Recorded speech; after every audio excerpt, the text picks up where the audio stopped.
Good evening, I'm Anthony Germain. And I'm Debbie Cooper, and we start here now tonight with breaking news. A crash at a car dealership in St. John's has sent an employee to the hospital. Here now's Katie Breen is live now at the Hyundai dealership on Kenmount Road. So Katie, what can you tell us?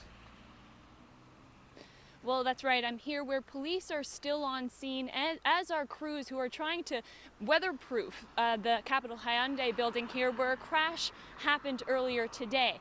I don't have too many details about exactly what happened, but what I can say is that a dark color sedan somehow crashed through the window earlier this evening. It's a dark color sedan, and I'm not quite sure if it was a test type drive or if it was a customer who owned a vehicle, but a vehicle did enter through the window. I was told by people on scene today that about 50 people work here, and when they heard the bang, all of them called the police, and cars came quickly right away. We had about 5 or 6 here earlier this afternoon. What I do know is that an employee was involved. They were apparently somehow pinned by the vehicle and was taken to hospital. The people on site told me today that they're not sure how he's doing, but when he was taken from the scene, he was at least alert. They're hoping, of course, that he's okay, and everyone around has been shaken by the incident. Hyundai has sent a statement just moments ago saying that it can't comment on the specifics of what happened here tonight, but that they are cooperating with the police in their investigation.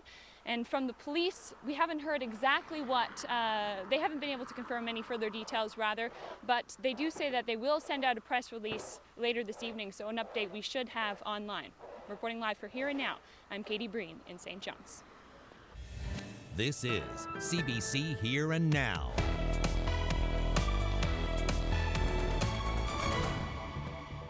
We're not talking about dark NL, we're talking about something much more serious. We could lose power for weeks and weeks.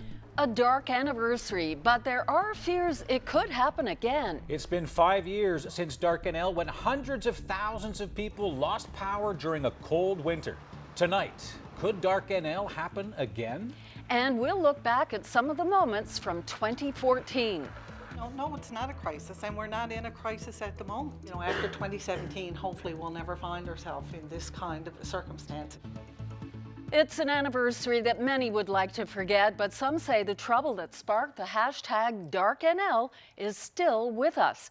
5 years ago this week, rolling blackouts left 190,000 island customers without electricity. It's a system failure that the Public Utilities Board is still investigating, and others warn it may happen again.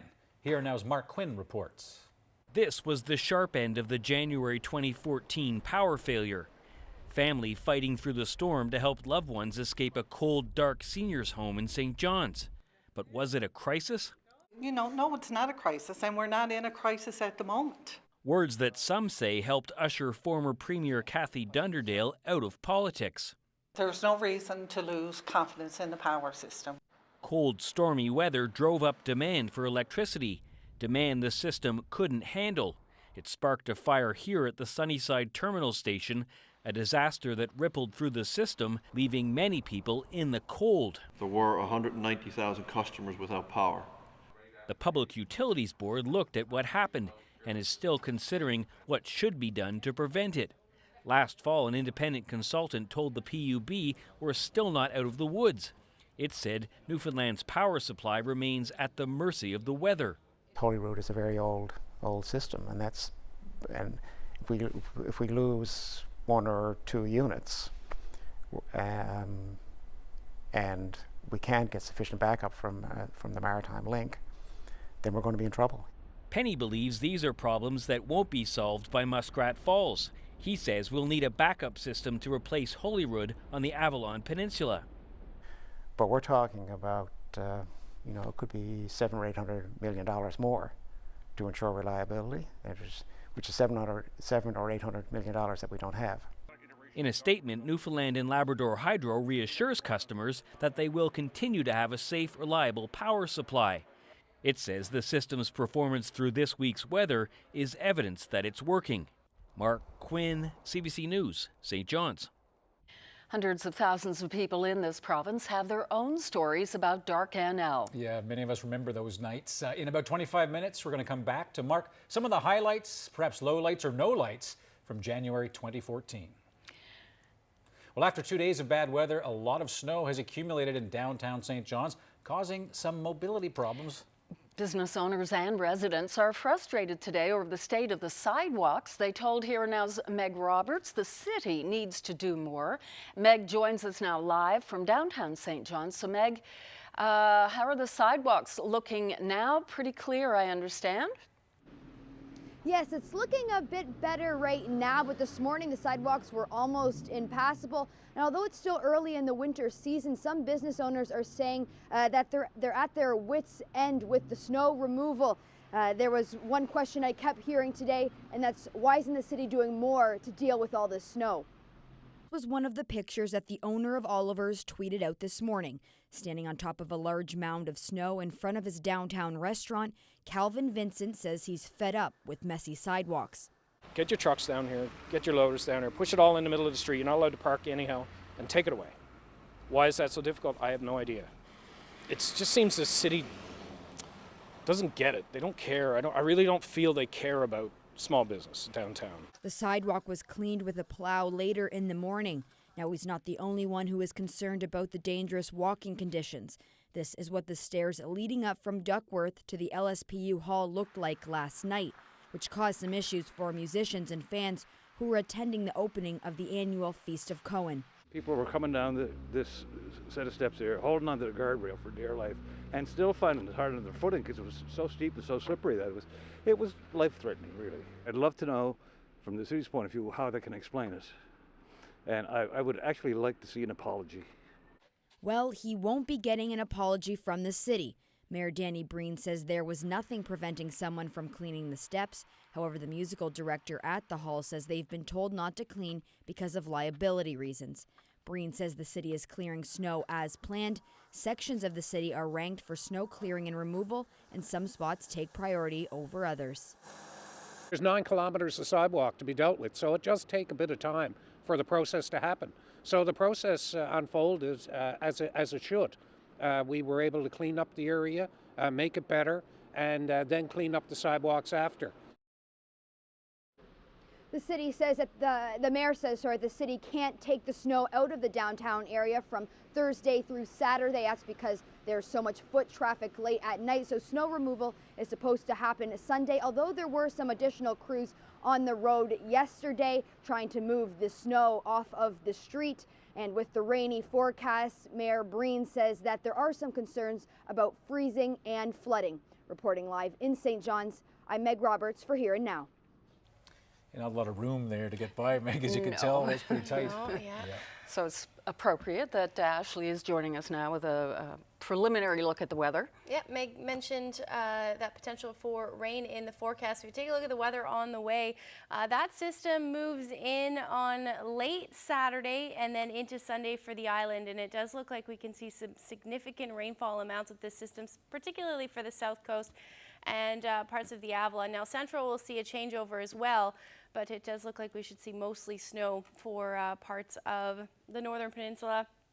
And then stormy for coastal Labrador. We could see some blizzard warnings. Wouldn't be surprised to see those issued within the next 24 hours. And then as far as tonight's forecast goes, we've got snow on the way for the west and south coast, and then flurries by the time it makes its way to the Avalon. But I'll have all those details coming up in a little bit. Accused killer David Casey was found guilty of the first-degree murder of Carol King in a Saskatoon courtroom today. King, Casey's ex-partner, was from Newfoundland and living in a home in rural Saskatchewan at the time. They were together for 4 years before the split-up, just months prior to King's death. The Crown says Casey admitted to killing King and disposing of her body during a so-called Mr. Big sting. That sting is when police pose as criminals to try to gain the trust of a suspect, and much of the trial revolved around police protocol during that operation. Carol King was originally from Mattis Point on the west coast of the island. A St. John's car dealership and its president have pleaded guilty to tax evasion. Cabot Ford Lincoln Sales Limited and Frank Clark were each convicted of 1 count under the Income Tax Act. It is for tax evasion over a 3-year period from 2009 to 2011. Clark controlled the company. Personal expenses were claimed on Cabot Ford's corporate income tax return.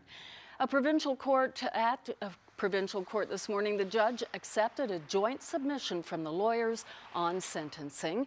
Cabot Ford Lincoln was fined over $33,000. Clark was fined more than $57,000. That equals the amount of taxes evaded and doesn't include any civil penalties. A fight over a garbage collection bill got settled in court today, with a property owner begrudgingly agreeing to pay. St. John's businessman Derek Windsor took on Eastern Regional Service Board for a bill he says he didn't know he had to pay for his summer home, which is located in Western Bay. Here now's Cease Hare reports.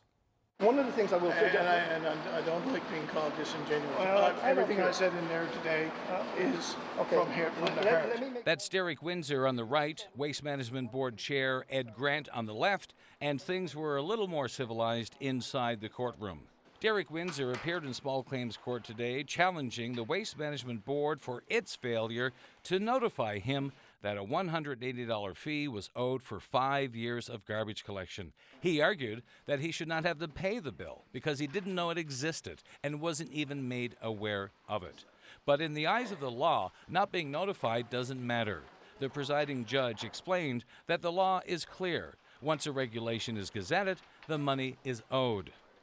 The judge advised Windsor to pay the principal only, no interest, for a sum of $855.62. Windsor says while the board may be operating within the boundaries of the law, it owes taxpayers more. Is that a realistic expectation for this board to say it's in the Gazette, so you should have known? I don't think it is. I think there are better ways of communication. The Waste Management Board says in unincorporated areas like Western Bay, paper trails on most properties are scanty, and there's no central database either. So tracking property owners takes time, and there are about 7,000 to 8,000 of them under its jurisdiction. When we go into an area, we put notices in the local papers, we put notices in the convenience stores, we hang information pieces on properties, and we have a staff person who does nothing but try to identify properties. The takeaway today is this: if you are now off the radar from the management board and you're not paying for your garbage collection, eventually you will be found and eventually you will have to pay. Cease Hare, CBC News, St. John's. If you were looking for work, December wasn't particularly kind. That's according to new numbers from Statistics Canada. Overall, 2018 saw record unemployment across the country. There were just over 9,000 more jobs in December. That's less than typical monthly gains for the year. Manufacturing, transportation, and healthcare were strong, with more than 20,000 new hires. Other industries, like Alberta's oil sector, lost 17,000 jobs. Overall, 163,000 jobs were created in 2018, less than each of the last 2 years. However, unemployment remains low at 5.6%, the lowest since the 70s. We have a picture to show everyone now of this year's province's New Year's baby, and she's got a very unique name. Zephyr Louise Coyote Byrne Russell was born at 2 o'clock in the morning on New Year's Day, making her the official New Year's baby. And she was born at the Health Sciences Centre in St. John's, and she actually arrived more than 3 weeks early. The due date was set for January the 23rd.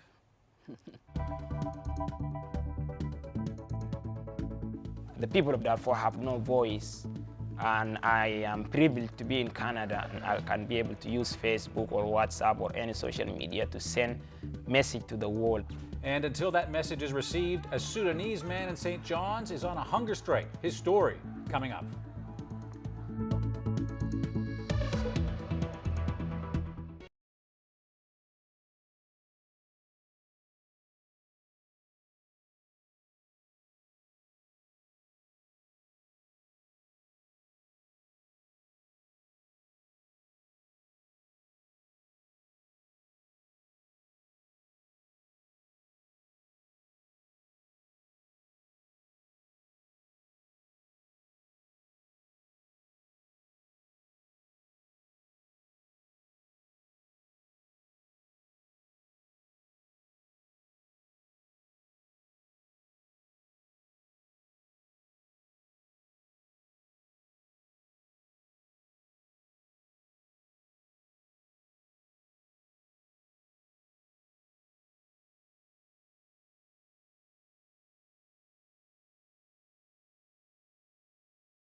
And welcome back, everyone. All-important weekend forecast just ahead, but we have some video to show you. The plus side to all this snow, creating lots of winter fun. Yep, lots of kids out having a lot of fun. We managed to get one of our shooters out there to get some pictures on a little sort of snow drink, which comes with a certain amount of risk. Oh, this looks like Long Pond. I have slid down there many times when my Look at kids that. were Oh, young. wow, look at him. Oh, It's pretty fancy. yeah. Oh, yeah. Had a feeling that was coming, but boy, a pretty good crowd. Yeah. He did better than I did. It or would've. always, it always draws a good There you crowd go. over there. Don't complain about the snow. Go play in it. Yeah. And the temperatures were nice today, too. Not so- bad, the and wind not wasn't too so bad. windy. Yeah. No, winds finally died down, Yeah. which is nice. Yeah, but not a whole lot happening today, as you can see there. Just a little bit of gray skies. If we take a look at the satellite and radar today, you can see not a whole lot as far as weather goes. We're just starting to see that snow now on the west coast if you zoom in a little bit, and that will continue as we head through the next couple of hours. But boy, was it cold when we woke up this morning. Temperatures minus 16 in St. John's, actually was minus 16.8, so minus 17 is the official number. Minus 25 in Badger. Some of the numbers I saw were close to minus 27 in the morning hours. Now those temperatures have significantly warmed up, sitting around minus 7 in St. John's, minus 11 in Gander. Along the west coast, we're looking at temperatures in the minus single digits, and they will continue to rise as we head towards the morning hours up through Labrador. We're starting to see that happen. Labrador City right now sitting at minus 13, Happy Valley Goose Bay at minus 22, but those wind chills have eased quite nicely, so only feeling into the minus teens, which is much different from what we were seeing yesterday. So winds have also died down. That's why we're not seeing those wind chills. At one point, they were near zero for parts of the Avalon, which is very different from what we've been seeing for the past couple days, but very much welcome. So here's a look at the future tracker. We're going to see that snow start to spread for the south coast and along the west coast as we head through the night and then towards central by morning. And it looks like we're going to see that for the Avalon as well as the Burin Peninsula. And then eventually tomorrow doesn't look all that bad once that snow moves off. We should see a mix of sun and cloud into the afternoon, and those temperatures are finally going to return to near seasonal. So here's a look at the forecast for tonight. Just that chance of flurries or light snow, as I mentioned, minus 1 by morning for Corner Brook. We're going to see those temperatures slowly climbing. It looks like minus 4 in St. John's by morning, and the winds are going to pick up just a little bit as we head through the night tonight. Labrador is also going to see those temperatures climbing, minus 19 for Happy Valley Goose Bay by morning. Labrador City should sit where we're sitting now, about minus 13. And then tomorrow, again, we are looking at that potential for the temperatures to climb back to seasonal. So 0 degrees for parts of central, 1 degree for St. John's. And then the next system will move in late day on Saturday. We're going to see that potential for some freezing rain to start for the Burin, well, essentially anywhere along the south coast. And then same for the Avalon as well, the southern Avalon specifically, overnight and into Sunday. And then otherwise, we're just going to see that snow spread across and then the sun peek out into the afternoon. And then same thing for Labrador as far as flurries go, minus 11 for Lab City, minus 14 for Happy Valley Goose Bay. So as far as snowfall goes tonight, still looking at a good bet. We're going to see between 5 to 10 centimeters along the west coast and south coast. South coast closer to 10 centimeters is a good bet. Otherwise, 2 to 5 centimeters for most of the rest of the island up through Labrador, again, traced to 2 centimeters. And that's the case for the Avalon as well, but we'll see that into the morning hours. Let's look at your forecast. We'll look ahead and the storm coming on Sunday when I come back. Deb? Thanks, Ashley. A Sudanese man living in St. John's has started a hunger strike as anti-government protests in his home country are escalating. Multiple demonstrators have been killed in recent weeks, and while the Mun student fled his home country more than a decade ago, he's desperately urging the United Nations to step in. Here now's Jeremy Eaton has more. Like nobody even cares what is happening. This is what Jangin Kwe Togel is talking about. He shared multiple videos like this, telling the CBC these were taken over the past few weeks in Darfur. Togel takes them and posts them online. The people of Darfur have no voice, And I am privileged to be in Canada, and I can be able to talk to the world, and I can be able to use Facebook or WhatsApp or any social media. Protests all over Sudan started late last year. Demonstrators unhappy with soaring food costs, fuel shortages, and President Omar al-Bashir's government. Police have responded with violence, resulting in a number of people being killed. The people of Sudan united, and they say, we don't want this regime anymore. And then the government say, okay, responded to this by killing the peaceful protesters, arresting activists. Togol fled Sudan and spent 7 years in a refugee camp in Ethiopia. 4 years ago, he ended up in St. John's and Memorial University. But what he's seeing back home caused him to take action. United Nations Security Council and the International Criminal Court know very well about Omar al-Bashir, so I want them to take action against Omar al-Bashir. That's why I started going on hunger strike. With school back in session, it's not easy for the father of 5. Togol knows his life in St. John's is a lot better than what's happening back home, but after watching weeks of anti-government protests, he wanted to be a part of it. About to start my school, I don't know how I'm going to do, but because I have to send this message to the international community, it is very important for me. Togol is calling on the United Nations to step in and remove al-Bashir, vowing not to eat until that happens. Jeremy Eaton, CBC News, St. John's.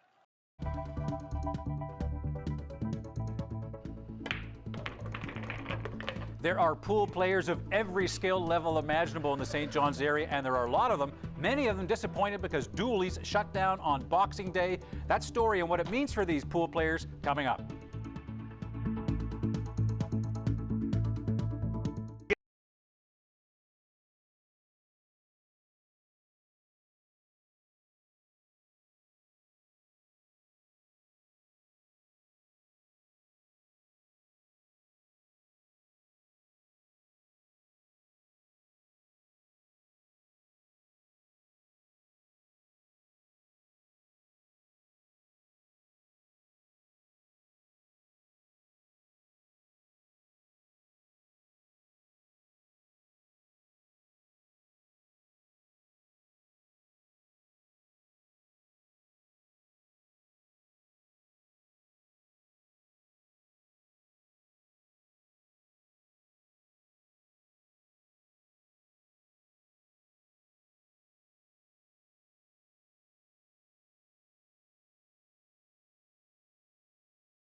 Welcome back to Here and Now. Now, you obviously know that pool is a popular game, but maybe not exactly how popular. Going to find out as we cover the story. So, Monica, tell me about your pool league. The CPA is the Canadian Pool Players Association. We have almost 700 players in our league area on the Avalon Peninsula. That's Carbonear, Bay Roberts, CBS, St. John's, Mount Pearl area. We're designed for everyone. It doesn't matter how well you play pool. You can never pick up a pool cue before and still play our league, have fun, and compete on an equal basis. 700, that strikes me as a lot. Now, you mentioned it's for everyone, but there must be some sharks here. Yeah, there's definitely a few good players around. Some of the top players in the province also play in our league. Right. Some bad news, Boxing Day, as I think a lot of people were surprised to learn. Dooley's, the latest downtown business to shut its doors. What impact does that have on a league with so many players? Well, it was definitely devastating. We're very upset to see them go. They're very much part of the CPA family. A lot of players don't have anything now in the downtown area to go to play.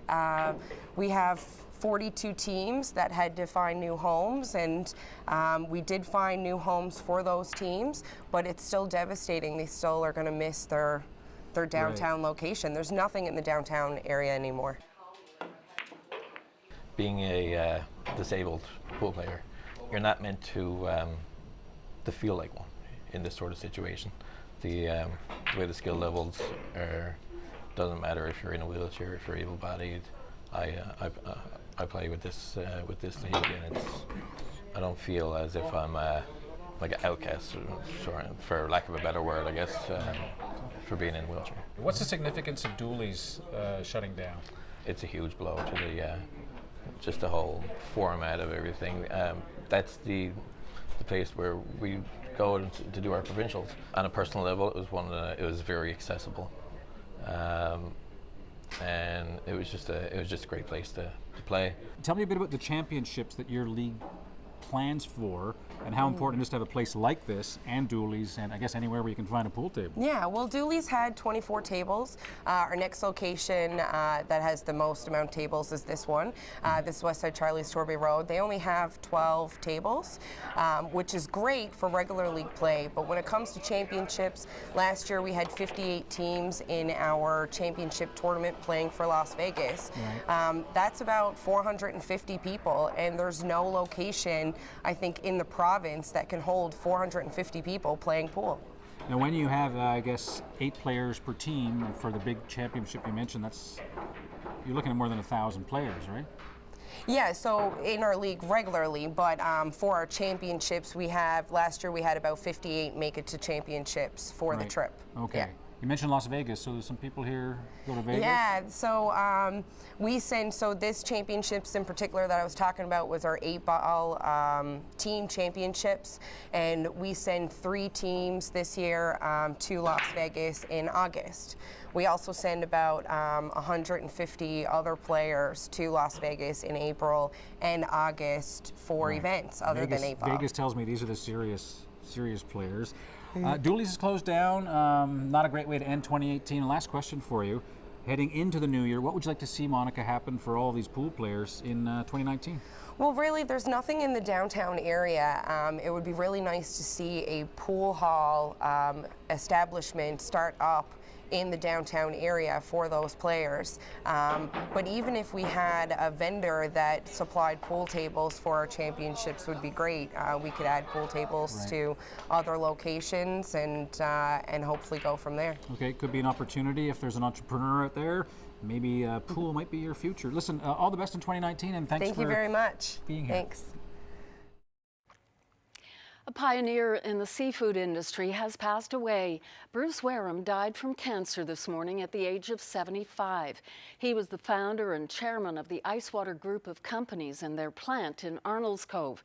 He had been in the seafood industry for 55 years. Newfoundland and Labrador has also lost a legendary country singer.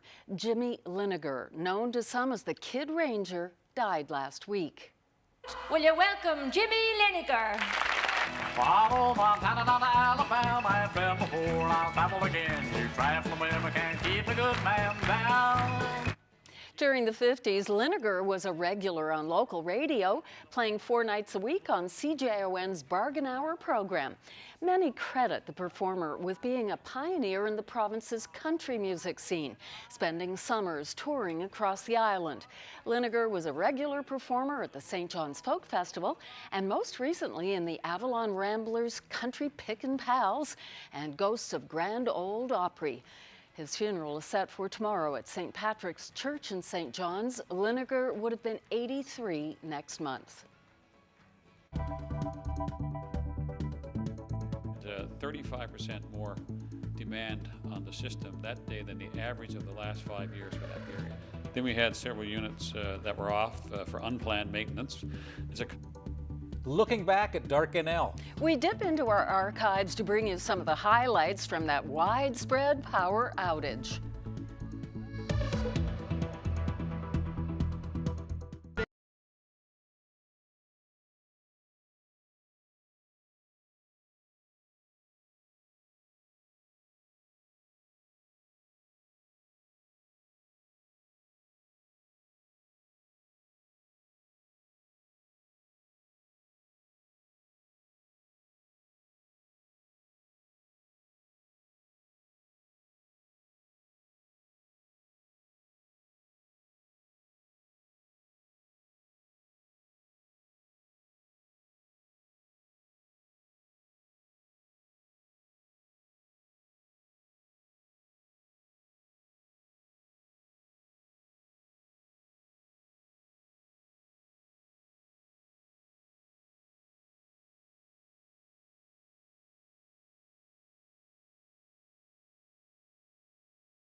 Welcome back to Here and Now. Well, first, there was a cold snap that caused rolling blackouts or brownouts in early January 2014, and that was followed by a snowstorm that brought 38 centimeters of snow, then a fire at a substation in Sunnyside, which led to a big bang at the Holyrood power plant, and that's when the lights went out. It's an event that people in this province still call Dark NL. Now, we put together some highlights from that frigid event 5 years ago.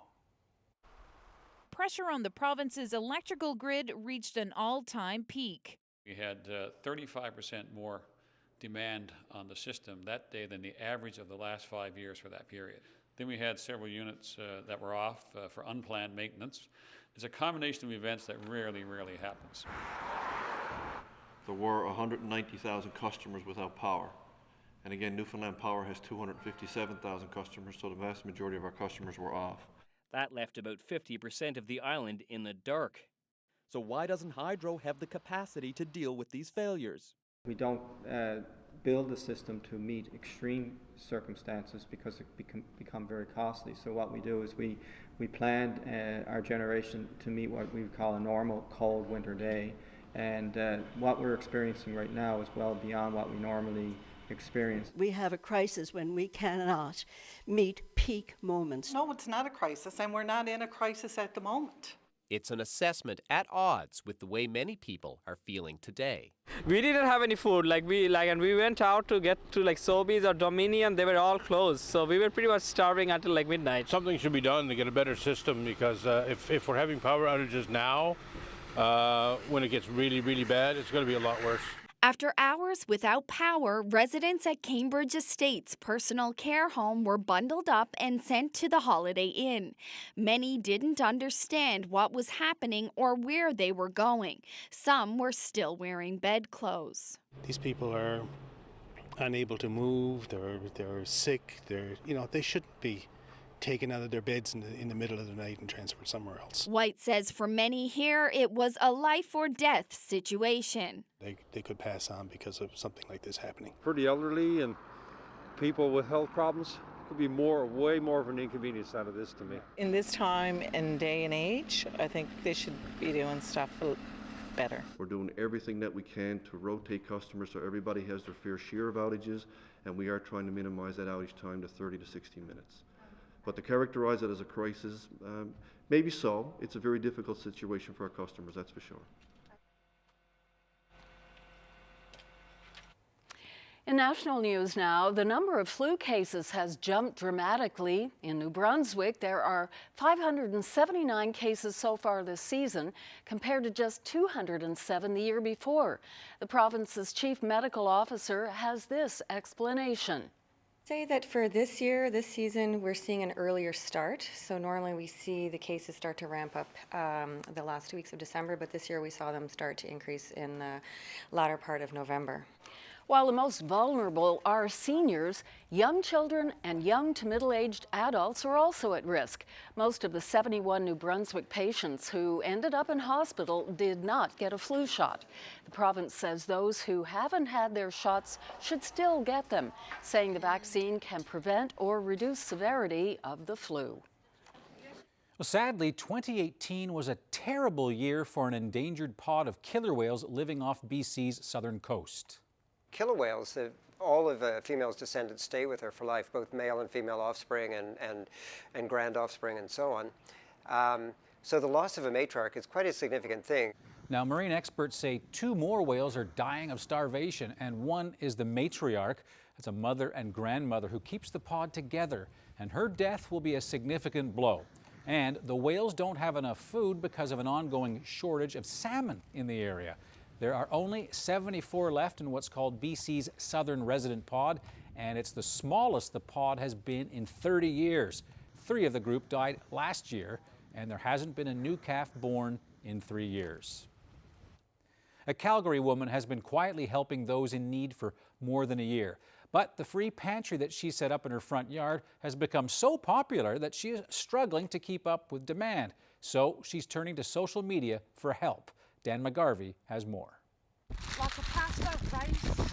Margot Baker restocks her little free pantry with her daughter Taylor outside their home in Abbeydale. She says many here are struggling financially. The socioeconomic need is so strong in this area. There's a lot of immigrants, there's a lot of people who are dealing with things like disabled family members, and all of their money goes towards looking after each other. So there's not necessarily a lot at the end of the month. Kids get breakfast here on the way to school. Others come under cover of darkness to quietly take a few essentials. Margot's been paying for everything herself, but says the demand for the pantry is getting too much. That pantry actually uses more than we eat in a month. So I posted on Facebook yesterday, not very long ago, asking just for ideas, not for handouts, not for donations, and it's been overwhelming. People are coming out of the woodwork everywhere. It's wonderful. Baker turned to Facebook as a last resort after she says appeals to local politicians, the city and supermarkets were all ignored. Well, I was up till 3 in the morning trying to respond to messages, and I woke up to a whole slew of them again. There's been so many. People are saying, this is so wonderful, thank you for doing this. What can we do to help? What can we bring you? Please give us a list. How do we fill it? What's the best thing that we can do to help this? And it's really wonderful. I have people coming by today with carloads of food. She says now her shelves can stay fully stocked, helping others through one of the most difficult months of the year. Dan McGarvey, CBC News, Calgary.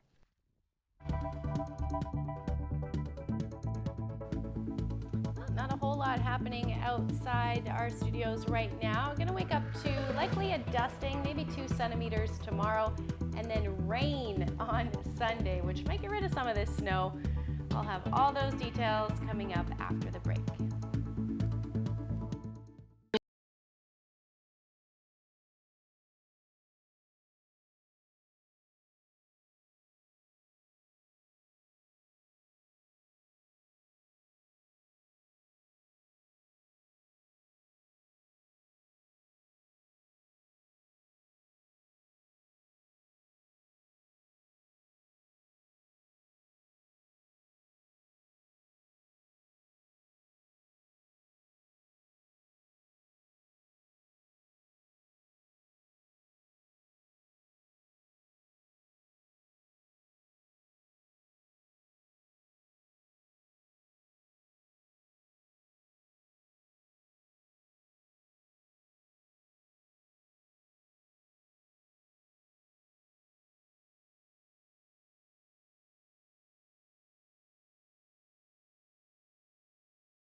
Almost 4 years ago, I became a quadruple amputee. I had a stroke. People who have overcome some major life challenges. When I came to, my arm was pretty well dismembered. I have bad days and good days. It kind of depends on the day. We're checking back in to see where they are today.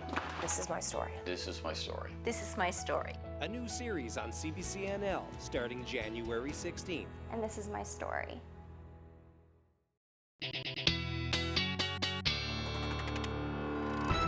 A lot of people across the province are hoping to give their arms a rest after all the various snow shoveling and snow blowing, and now another system coming up this weekend on Sunday, right? Yeah, and depending on where you are, you want to get those snow shovels back out again, especially up through Labrador. So if you take a look at the future tracker, you can see that system start to make its way in late Saturday into the early morning hours of Sunday. Now, this model showing rain, but likely going to start as freezing rain as that system starts, and then continue to track further north.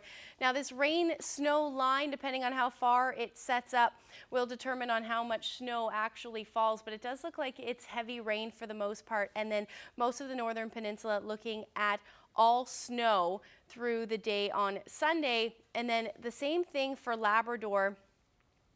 Late day Sunday and then continuing through Monday. Then we start to get into that northwesterly flow and everything will change back over to snow through the day. So out ahead of this system, already have those winter storm watches for the Great Northern Peninsula.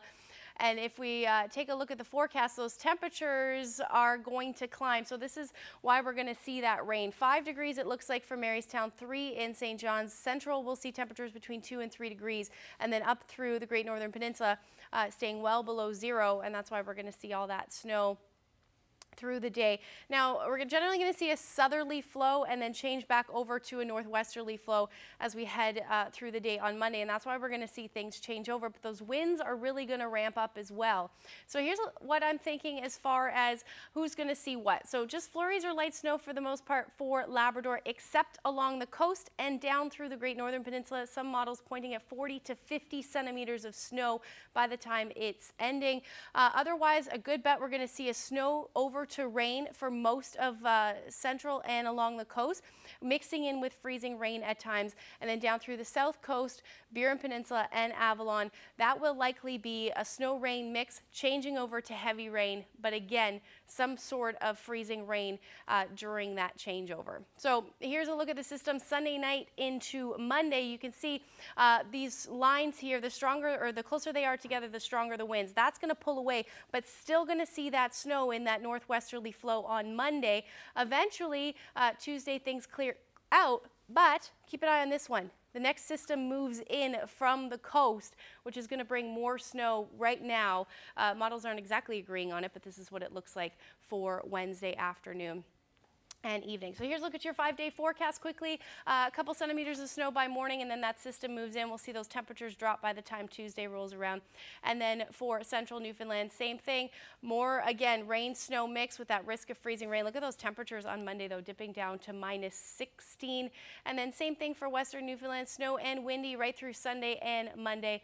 And then up through Labrador, coastal Labrador especially, is where we're going to potentially see those blizzard conditions through the day on Sunday and into Monday. And then same thing for, or rather western Labrador, not too bad, just looking at that chance of flurries. Monday, sunshine moves in. So let's look at your forecast. We'll look at your weather photo when I come back. Well, in other weather-related news, Parks Canada has issued a rare extreme avalanche warning for the Jasper to Banff Rocky Mountain region. The advisory means people must stay away from areas prone to avalanches because, whether triggered naturally or by humans, slides are a certainty. Heavy snowfall moving in from BC is combining with warm temperatures and moderate to strong winds into Alberta. Avalanche control teams have been out trying to knock down the threat. An 18-year-old Canadian has stunned the tennis world after defeating tennis royalty Venus Williams overnight in New Zealand. Bianca Andreescu told interviewers that it felt as if she had done the impossible. It's just such an amazing feeling. Is she one of your new favourites or what? Ladies and gentlemen, through to the semi-finals, Bianca Andreescu. Now, tournament organizers have dubbed the Mississauga, Ontario teenager the Giant Killer at the Women's Tennis Association event. That's after she took down 38-year-old Venus Williams one day after defeating one of the tournament's top seeds, a 28-year-old player from Denmark. Andreescu, who was ranked number 152 when she entered the event, now moves on to semifinal play against a number 3 seeded player from Taipei later tonight, should say in the morning, about 1:30 Island time. Well, a Christmas tree dumped by the curbside can be a sad, discouraging sight, but a farm in Winnipeg is offering a friendly 4-legged alternative. Marina von Stackelberg went out to check it out. These goats are eating an extra nutritious snack now that the holidays are over. A healthy intake of your old Christmas tree. Bring your unwanted tree here to Aurora Farm in Winnipeg's South End. Their 21 goats will take care of it for you. Goats will eat absolutely anything. And as an added bonus, you can hand deliver your tree. Come on. Oh. Yo, we have a tree for you. And watch them go crazy for it for some serious amusement. The goats love it. They chew them up. It's apparently really good for their digestive system, and the byproduct is fertilizer. So it's good. Let's go. Farm staff say the goats get extra excited when they see your balsam or Douglas fir. The trees are a special treat. It's something new to change up their appetites from boring feed and hay. Goats are actually foragers by nature. They're not grassland animals. So by bringing the trees in, it actually brings them back to their natural instincts. It's a Christmas boost for them with nutrients. It's a natural dewormer. You might think that the branches and the needles of a Christmas tree would be hard on a goat's mouth or stomach, but they're actually bred to digest these types of plants. And a lot of other animals on the farm enjoy eating Christmas trees too. Chickens enjoy chowing down on a branch. Sheep and alpacas have been known to dabble in the taste of Christmas trees too. Well, this morning we threw one in for the alpacas, not so into it. The goats are the most enthusiastic about the trees, so we just give it to them. It's not just a snack, it's entertainment for an animal that's always curious. Trees make a great scratching post too. And besides, the goats are happy to provide recycling services free of charge. The farm says it expects to get dozens of trees all winter long. Marina von Stackelberg, CBC News, Winnipeg.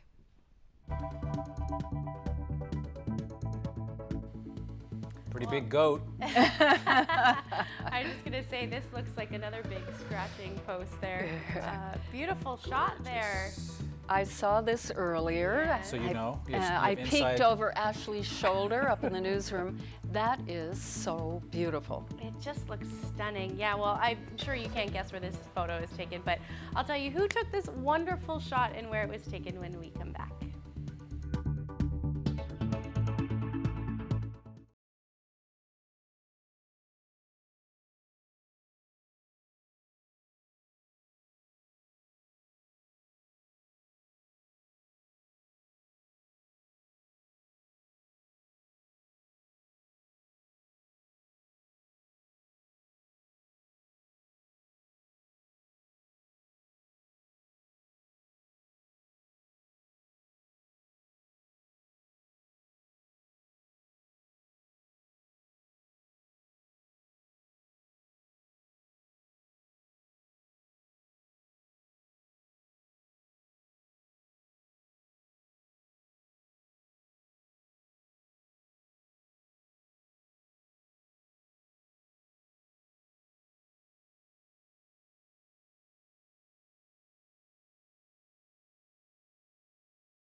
Well, it's Friday. It's a tradition we like to keep on Fridays. Of course, you know what we're talking about.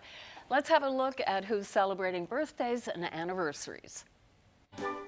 Happy 60th wedding anniversary to Jim and Florence Devereaux of Port Basque, who are celebrating their 60th anniversary today. Happy 50th wedding anniversary to Viva and Bert Edison, who celebrated on December 30th. Happy 56th anniversary going out to George and Shirley Crocker of Cormac. Congratulations to Ray and Geneva Reed of Dildo, who enjoyed their 64th anniversary December 28th. Happy 60th wedding anniversary to Millicent and Ambrose Petton, married in Tilting, Fogo Island, and now living in Stephenville, actually for the past 60 years. And congrats to Harold and Susie Piercy in St. John's, who are celebrating 64 years of marriage. And a happy 65th wedding anniversary to Robert and Caroline Chalk of Charlottetown, Bonavista Bay. Their special day was December 29th. And a happy 55th anniversary to Florence and George Clark in Deer Lake, who celebrated on December 30th. Wishing Otto and Adelaide House in Daniels Harbor a very happy 50th wedding anniversary, and we are told that Otto is a nightly viewer of Here and Now, so thank you very much for that.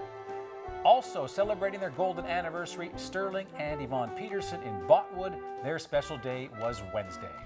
Walter and Maxine Penny of Lewisport celebrated their golden wedding anniversary on December 27th with their family in Banff. Best wishes to Winston and Ann Parsons of Corner Brook, who celebrated 54 years of marriage on December 30th. Flora and Claude Boyd of Windsor enjoyed their 64th anniversary on New Year's Day. They now live in St. John's. Happy 58th anniversary to Frank and Rebecca Frampton of Monkstown, now living in Arnold's Cove. Wishing Maud and Charles Kendall in Stephenville a happy 53rd wedding anniversary tomorrow.